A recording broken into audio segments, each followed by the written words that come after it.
Greetings, everybody. Steven Stairs here. I hope you all like my hat. This is my this hat. I don't know if you can see. It's got like little things on it.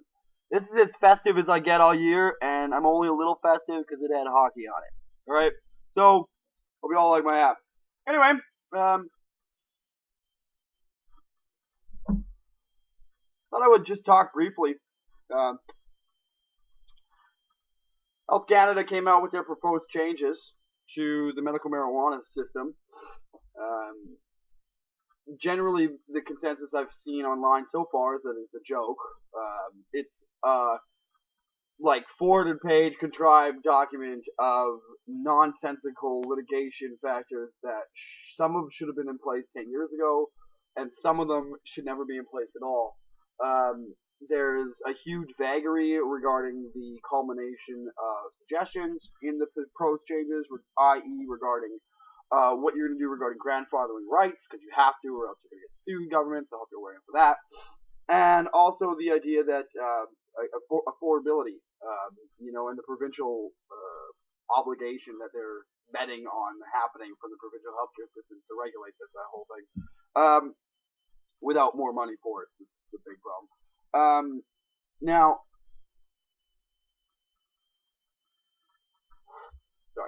Now there's a huge problem with the proposed changes as they stand as a whole already. There's no sort of insight regarding patient needs or patient requirements other than, hey, let's try to tough on crime, legislate type nonsense this out to you as, oh, you can't grow anymore because it's a health hazard, it's a home invasion thing, it's a fire hazard. What if we had regulations for home grows just like you have for proposed corporate grows? Why can't I grow in my own home if I meet fire code regulations and all that stuff? Tell me that. Tell me that, Miss Leona Aguiliac. Tell me that. Tell me why we can't grow in our own home. I mean, more invasion risk. What about the people that have, just money lying on their front lawn? What about people who we know have $10,000 Christmas tree light displays every year? Is that guy at risk for home invasion? If you legalize marijuana, no one would have a reason to home invade people. You're creating an air of skepticism and illegality that people are feeding off of, i.e. organized crime, and the people who want to milk a broken system initially enacted to help disabled people and patients. The Health Canada's government proposed changes have really put a bullseye on Health Canada for litigation target. You can't take a disabled person who's been used to paying a certain amount of money for their medication every year, or month, or weekly, or whatever you want to quantify it as. You can't take that person and then all of a sudden tell them, oh, the way you've been obtaining your medicine for the past blank and blank how many years, for me it's been about 4. No, that's no longer valid anymore. No. That's too much of a risk. See, we didn't put, we didn't put management standard practices in place. We didn't put inspection policies together because we were just stupid in the beginning. And now, instead of us fixing the problems we screwed up with from the start, we're going to just put more problems into the mix to try to circumvent the problems we already screwed up on. You can't tell somebody who's paid $200 or $300 or whatever their hydro bill and nutrient bill was for a year that all of a sudden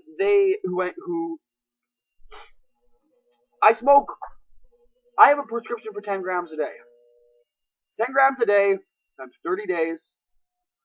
How many grams is that, everybody? 300! Okay, what's 300 times 10? Because street prices and dispensary prices and the proposed changes for the medical marijuana prices are going to be about $10. So, that's 3 grand. 3 grand times 12, what is it, everybody? $36,000. You want me to pay $36,000 a year in medication costs when I've been used to paying $300? And you're telling me that the provincial healthcare system is going to cover this cost? With what money? Exactly. It's not going to happen. So, you're taking away a patient's rights to affordable and effective treatments, medical treatments. I believe that's a human right violation, isn't it? Access to affordable medication. I'm pretty sure that's a human right in this country. By the way, there was a lot of uproar I've heard. I've already spoken on a few points. I mean, the security issues regarding, the new corporate grow-ups and the money that they want to have people to have in place. I mean, who's going to fund this? What am I going to go to CIBC or my credit union or something like that and go, hey, I need a small business loan? And they're like, sorry, what for? And I'm like, oh, just an untested field marketplace where the government wants me to grow marijuana legally to sell it. I need $100,000. That'll be okay, right? I got credit. I gotta tell you, CIBC didn't want to have fuck all to do with a seed bank idea, and I asked them for $5,000. So, who's gonna have money to fund that stuff? Organized crime? Bingo! Who's gonna get the ones who screwed over? Oh, the disabled patient!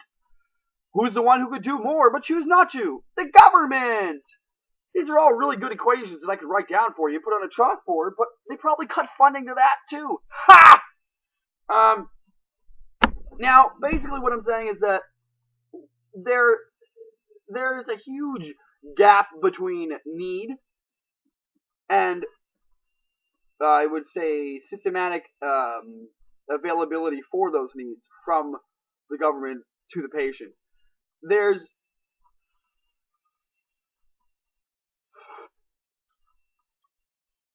making marijuana harder for people to access isn't making the system better. Forcing us to go involve ourselves with organized crime elements isn't making the system better. Forcing the Canadian taxpayers to fit the bill for litigation costs that are going to be incurred by the government for things like taking away people's human rights to medication are not making the system better. So, I hope you guys have all got a little sense of what I'm talking about here. There's two links I'm going to post in the low bar here regarding I was on CTV News last night, local, and CTV National News. Jill McIntyre was the reporter from the national side, and a lady named Alicia Fieldberg, another beautiful woman, great reporting, smart head on her shoulders. These are the people that we need making decisions. People who are everyday people, normal people.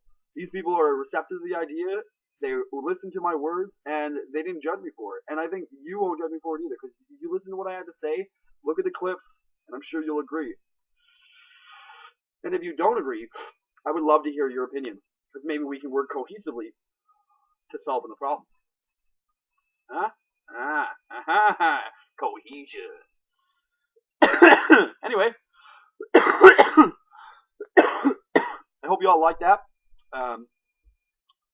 Good time. I haven't smoked a whole joint to myself in a while. I'm not really a joint guy, but I figured this was a good way for me to smoke and talk at the same time. Follow me at Steven Stairs on Twitter. You can look me up on YouTube, obviously, here. Marijuana Party of Canada, killed on St. Paul. WinnipegSeedbank.ca. Look me up on Facebook. I think I have a Google Plus account, but I don't use it. Anyway, peace, puff, pass, everybody. Everybody. Everybody. Peace. Take care, everybody. Stay up.